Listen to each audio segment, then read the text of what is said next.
Yo, what is up, everybody? Welcome back to Race Reaction Show, Round 3, San Diego. Here I'm pumped up. For anybody who didn't watch that, that was a crazy night at racing there in San Diego, Round 3. I was a little bit disheartened when practice got cut short because of the rain. I thought, oh no, here we go, full-blown mutter again. The racing actually turned out semi-okay. I'm still not a mud guy. I like one later on in the season. If you haven't heard my rants, go back to all of last week's show. Show 256, the San Francisco reaction, the San Francisco qualifying show. I'll say through all of that how much I don't like mud racing, but that's a rant that's already been had, and we'll talk about it in the main show this week for show 257. But this is the reaction show for San Diego, so welcome in, everybody. Thank you to our presenting sponsors, Complete Racing Solutions and TLR Coatings here. We're in the TLR Coatings studio. Links in the description down below to them and all of the other sponsors throughout the show there. So let's jump right into this with all of the 450 action, because holy shit was there a lot of it there to unpack from this race. So that 450 main, if you didn't watch it, I did a live during the 450 main to kind of just give you guys some other commentary compared to sitting watching Ricky and Lee talk on the TV. Was it the best commentary ever? Probably not, but the racing was super good. So first off, let's just start. AP7 goes out, rips a start, ends up in second behind Kenny. Kenny goes down, AP goes to the lead, and he never looks back. And thank God AP finally gets a win, dude. I was at Detroit last year. I watched him crash. I put my hands on my head. I couldn't talk for like 20 minutes during that.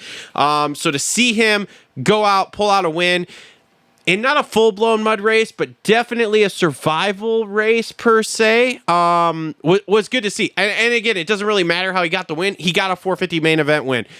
That's great. He's also got the red plate. That's amazing, because he's quietly been good all year. We've talked about it a little bit on the main show on how he's just quietly getting these fifth place, the first two rounds.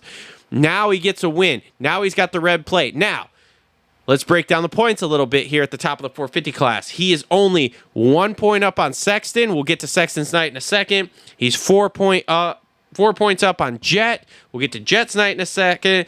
And then third, fourth, and fifth is a tie with Ando, Webb, and Ferrandis. Because again, you've got Ando's just kind of lurking, Ferrandis kind of lurking, and Webb's been up there mixing it up. I mean, second place tonight. That was great. He was on the box in the first, or he was on the box in the first round for a long time until he went down, then ended up sixth, and then rode decent last week, but not great. So this is all kind of craziness here. And again, as Justin Brayton kept saying in Race Day Live, the winners in all of this are us, because there isn't really a set pecking order. Usually by round 3, if they're all dry, we kind of at this point are starting to get an idea of what the pecking order is. You know, who's going to dominate, who's going to be up there battling for it, who's going to be kind of that 4th through 8th place guy. We kind of start to see these things. But because we've now had A1, which is a weird race, we've had San Francisco, which was a full-blown mudder and just a completely weird-ass mud race, and now we've had San Diego, which again, another kind of weird race, and now we're going into round 4, A2 is a freaking Triple Crown. So we're going to go to Detroit, number 1, not knowing a damn thing about the West Coast 250s. And number 2, we're not going to really know 450s what the pecking order is going into Detroit as we start to make this East Coast swing. But dude, just absolutely pumped for AP. Now, getting into second place there, Webb, he had a great night there, got a good start, ended up front there, and just a great night. Poor Kenny. I really thought that was Kenny's race to win there. I called Kenny in the qualifying show when I talked about it as he was going to win this, as he was going to probably come out and win this race. He was due for it. He's been riding well. And again, just a minor thing with Kenny, and just boom, cost him. I don't know where he finished there. I don't have all the finishing things written down. Again, this is a raw emotions reaction show. Now, the reason I'm so pumped up, okay? The reason I'm so pumped here is, so Jett comes out in his heat, gets or actually not even a great start. He spins off the gate. It's not really great, but he goes into the whoops the first lap, and he skims them in the heat. and he just blows by everybody. And I'm like, holy shit, I can't believe that worked. That's awesome. Then he comes around the second lap and he, boom, skims him again. And I'm like, man, I still can't believe that's working because no one else is doing this. And at that point, I started thinking, bro, you've got a 3-second lead. Let's just chill. Jett's young. Jett's a kid. I'm off the perfect season here. I'm going in that he's going to win 11 to 12 races at this point. Okay. But that's a whole nother thing for the main show that we'll get to. Anyway, he comes in the third lap there, that heat race, and we all see what happens. He's skimming the whoops. He gets a little off balance there. Bike starts to swap, and he ends up going down because it's muddy, okay? And that was just a case of like, bro, you should have just quit while you were ahead. You skimmed it 2 laps in a row. It worked. Please stop. He didn't. So anyway, needless to say, okay, heat race there. He was definitely pissed off and out to kind of show everybody, again, too, after a big press day crash yesterday. He looked okay. You know, everything seems to be all right, so I don't think he's hurt. Then he comes out in the main. Not a great start, and what I mean by he was like one of the last ones going into the first corner. It was absolutely terrible.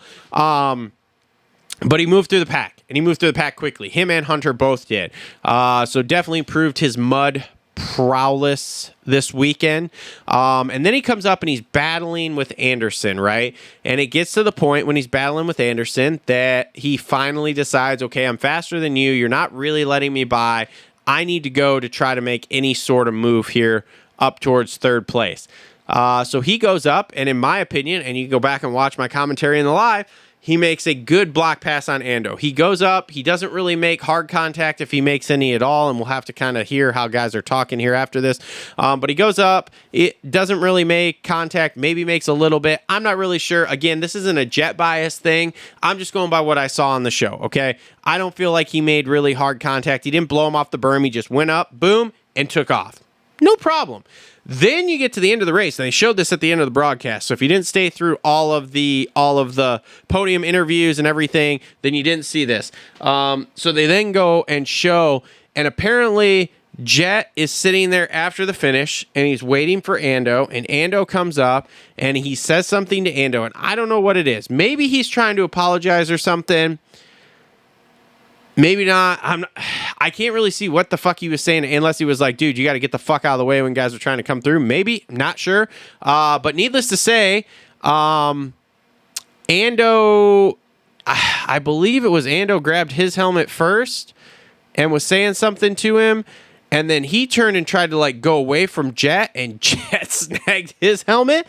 So I'm not sure what's happening there. But Jett, little word of advice here from an old, fat, slow guy with a VRM mentality. That's Vet Rider mentality. Pick up your merch down below, Team VRM.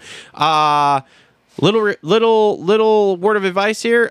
Don't get into it like that with Ando, because Ando is fast enough and good enough to fuck with you on this title chase here, and we don't need that. We, as Team Jett, do not need Ando pissed at us. So I don't really know what's going on with that. I'll be interested to hear the stories as they come out this week. But moving on, that got me really pumped up. That's why I got so much energy for this show. So moving on from that, Sexton had a terrible night down at right after the first corner in the first rhythm with Mookie. The entire Husky squad has to be on suicide watch at this point. Tomac, a rough night too. He got just a terrible start and just didn't go anywhere and was in the back. Again, Ferranda's sneaky good, and he's tied for fourth in points there. J. Coop, great start in the main there. Let's see here. Sexton went down again. Sexton went down a couple of times. Now, here's the thing. So when they came around to lap Sexton, Sexton kind of got in Webb's way, and Webb made some low-key verbal jabs on the podium there. He didn't. If you go back and watch it and pay attention carefully, just low-key kind of mentions that like the lappers were kind of like, I don't even know what they were like, which was totally to do with Sexton because Webb was closing on AP. He was the fastest according to the people that were watching live timing while I was doing the live stream. And then basically Sexton cost him that because he went from being down about 2.5 seconds to like 5.5 there. So comment down below with your thoughts on that 450 main, because that 450 main was wild. Now the 250 main equally as wild there. So RJ gets the whole shot, and then RJ goes RJ, man. And RJ just, yeah, never really gets going there. Thrasher does Thrasher things and wins the main randomly, but Thrasher's won mains in these kind of conditions before, so that's not really a surprise either. But again, his season's basically over with anyway because the first 2 rounds went so fucking terrible for him. So he's really got no dog in this fight here. Smith rode a fairly good race. Shimoda got a terrible start and just moved through the entire pack there in the 250s. The last lap was super tight. You had like Thrasher, Kitchen, and gosh, I didn't write this down and I should have there. Maybe Smith were all like super tight, or was it RJ? All super tight, and then RJ again did RJ things and went down. No surprise there. This is the kind of stuff we see with RJ that's going to cost him this title. And that's basically all there is to it, is just RJ's never going to put stuff together like this. But, man, it was a very exciting night of racing with lots of happening for as terrible as the track was. Going back to the heats, we had a red flag in the first heat. That was kind of terrible. Huge stack up on the landing of the finish line there, which was just absolutely terrible. Poor Billy Lipinovich. I'm saying that wrong. The 40-year-old guy there. Poor him. He just has not had any luck here as far as these first few rounds have gone. Like I said, poor Prado comes over, do 3 Supercrosses, races 1 dry one and 2 mud races. That sucks. Picked up my rant there in watching that first one, so we'll see that. Oldenburg rode well tonight. That was pretty good to see. Let's see here. Julian Beaumer. He's not a mud guy. You can tell he's a desert Southwest kid who's used to dry, dusty, slick conditions, so he hasn't done well either week here. Ryder D hole-shotted the second heat. That was pretty good, but that was about the only thing we saw out of him. And poor Marchbanks there. Marchbanks was who it was. God, I'm so out of this here. So you have Marchbanks. I believe it was Kitchen, Thrasher. Maybe it was RJ? The last lap? God, I should have taken better notes. I'm going to have to go back and watch that 250 main again. Sorry, I'm not perfect at this. But Marchbanks right there too, and rode really, really well. I honestly thought there was a good possibility he might get the win there in that 250 main, because he was just on fire all night there. And that just comes back to he rode club the last 2 weeks here when it was raining. So that's all there is to it. And I think that's all I got. Basically, that's all. Sorry, I got a text from Isaac, our West Coast guy. Shout out Isaac. Hey, buddy. Hope the race was fun, man. Anyway, that's basically all I got here for a reaction show here. Again, make sure to like, subscribe, comment here your thoughts on the race.